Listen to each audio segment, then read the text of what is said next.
Our next lecture is about phylum Gastrotricha. So, word gastrotrichs, and that's arise from a Greek word gastros, that means stomach, and trichos mean hair.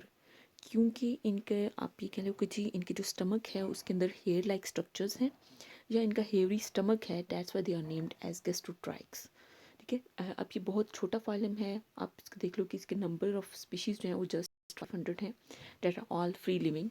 जो कि भी हमने निमर्टियंस में देखा है, तो निमर्टियंस जो हैं वो उसमें वो कमेंसल्स भी थे, प्रीडेटरी भी थे, स्कैवेंजर्स भी थे, तो ये वाले जो है वो सारे फ्री लिविंग हैं।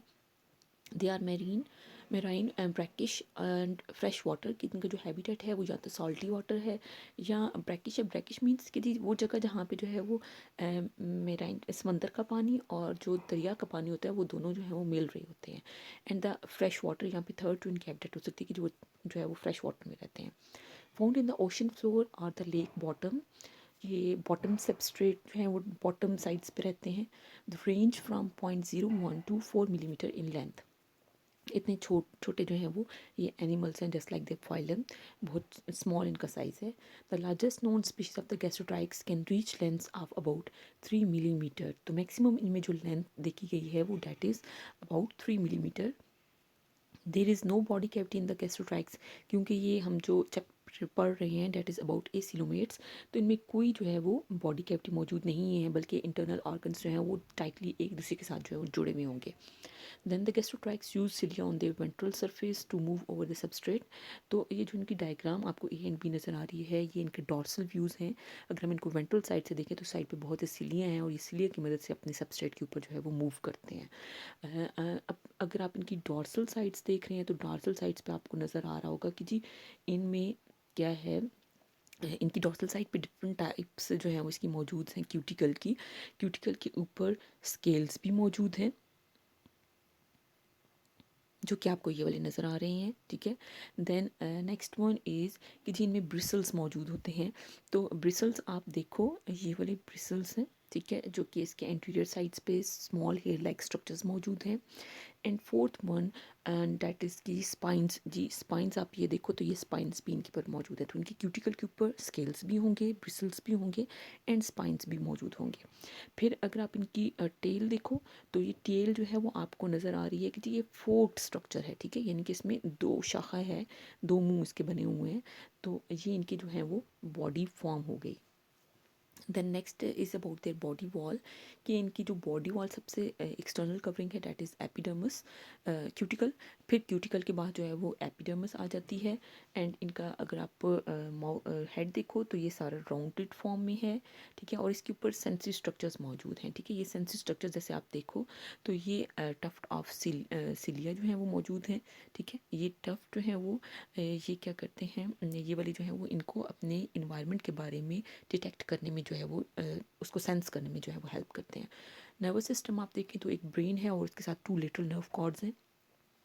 और ये आप अगर आप देखो तो ये आपको इस ब्लूइश कलर में जो है वो आपको दिखाया गया है कि जी ये इसका सारा क्या है, ये ब्रेन हो गया और इससे ये 2 नर्व्स जो हैं वो अराइज हो रही हैं। ठीक है, और ये लेटरल नर्व्स हो गई जो कि इसकी दोनों साइड्स पे पूरी बॉडी को जो है वो कवर कर रही हैं। फिर digestive system that is straight tube type और कंप्लीट डाइजेस्टिव सिस्टम है, जिसमें क्या होगा, एक माउथ मौजूद है।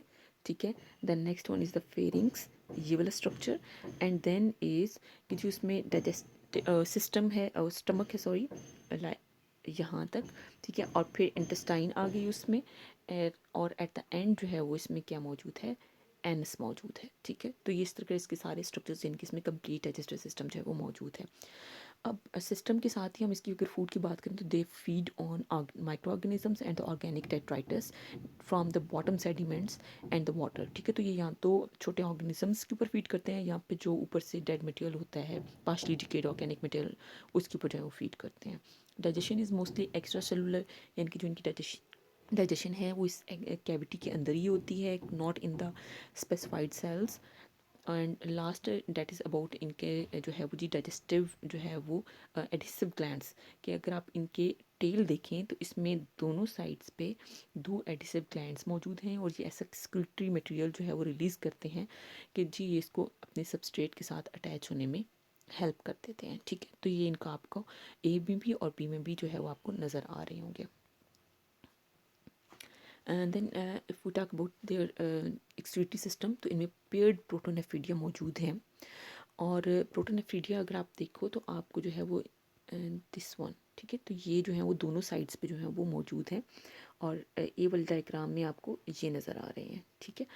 तो ये जो पेयर्ड प्रोटोनेफ्रीडिया हैं, दीज आर जो है वो ये जो बाकी एस्लोमेट्स के जो प्रोटोनेफ्रीडिया उनसे थोड़े डिफरेंट हैं। कैसे डिफरेंट हैं कि इनके पास फ्लैजेला होता है इंस्टेड ऑफ सिलिया, ठीक है। वैसे हमने पढ़ा हुआ कि जो फ्लेम सेल्स हैं, फ्लेम सेल्स के अंदर फ्लिकरिंग जो है वो फ्लेम की तरह जो है वो सिलिया मौजूद होते हैं, लेकिन इनमें सिर्फ एक फ्लैजेला मौजूद होता है, not the cilia. Then their reproductive system, they are hermaphrodite. Hermaphrodite means कि जी इनमें दोनों सेक्सेस मौजूद हैं, लेकिन जो मेल होता है उसका सिस्टम जो है वो क्या होता है, वो रूडिमेंट्री होता है, वो तकरीबन ना होने के बराबर होता है। तो मोस्टली ये जो है वो ये फीमेल्स ही होती हैं। जब भी फीमेल, अगर आप इनका देखें तो ये जो है वो आपको फीमेल का स्ट्रक्चर नज़र आ रहा होगा दोनों साइड्स पे, ठीक है। और इनमें जो है वो बहुत लाइट सा है ए डायग्राम में, ठीक है। तो ये एग्स प्लस ओवरीज जो है वो आपको नज़र आ रहे होंगे। अब इनमें क्या होता है कि जी सेक्सुअल रिप्रोडक्शन भी होती है और एसेक्सुअल रिप्रोडक्शन भी होती है। जब मेल्स होंगे तो ये सेक्सुअली भी रिप्रोड्यूस करेंगे, यानी कि एग्स एंड स्पर्म्स कंबाइन करेंगे और नेक्स्ट मेल एंड फीमेल्स बनाएंगे। लेकिन अगर मेल मौजूद नहीं है तो दे आर पार्थिनोजेनेटिक, जी ये फीमेल्स जो हैं वो क्या बन जाएंगी, पार्थिनोजेनेटिक बन जाएंगी। और ये अपने एग से डायरेक्टली जो है वो फीमेल्स ही जो है वो डेवलप करवाएंगी, ठीक है। तो दैट्स वाई इनकी जो मोस्टली स्पीशीज़ होती हैं वो स्पीशीज़ में आपको फीमेल्स ही नज़र आएंगी। जैसे कि आपको ए और बी दोनों में जो है वो ओवरीज एंड एग्स नज़र आ रहे हैं। तो मेल का जो सिस्टम है वो बहुत रूडिमेंट्री होता है। अच्छा, अब इसमें जो है वो अगर हम इनके सिस्टम की बात करें तो इनमें दो तरह के एग्स प्रोड्यूस होते हैं। First one are the thin shelled eggs and second one are the thick shelled eggs, ठीक है। तो ये जो थिन और थिक शेल्ड्स हैं, थिन शेल्ड एग्स होते हैं ये फ़ौरन जो है वो फेवरेबल कंडीशंस में अपने अडल्ट्स में कन्वर्ट हो जाते हैं। जबकि जो थिक शेल्ड होते हैं ये इस कंडीशन में अनफेवरेबल कंडीशन में प्रोड्यूस होते हैं।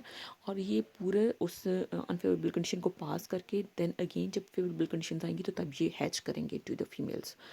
लार्वल स्टेजेस में मौजूद नहीं है। जैसे कि आप ए और बी डायग्राम देखें तो ए जो है वो this is the adult stage and B is the larval form, ठीक है। अब आपको नेक्स्ट इसमें यहाँ पे नज़र आ रहा है कि जी डेवलपमेंट इज़ डायरेक्ट, कि जी जो एग होता है that directly develops into the adult, ठीक है। कोई लार्वल स्टेज मौजूद नहीं है।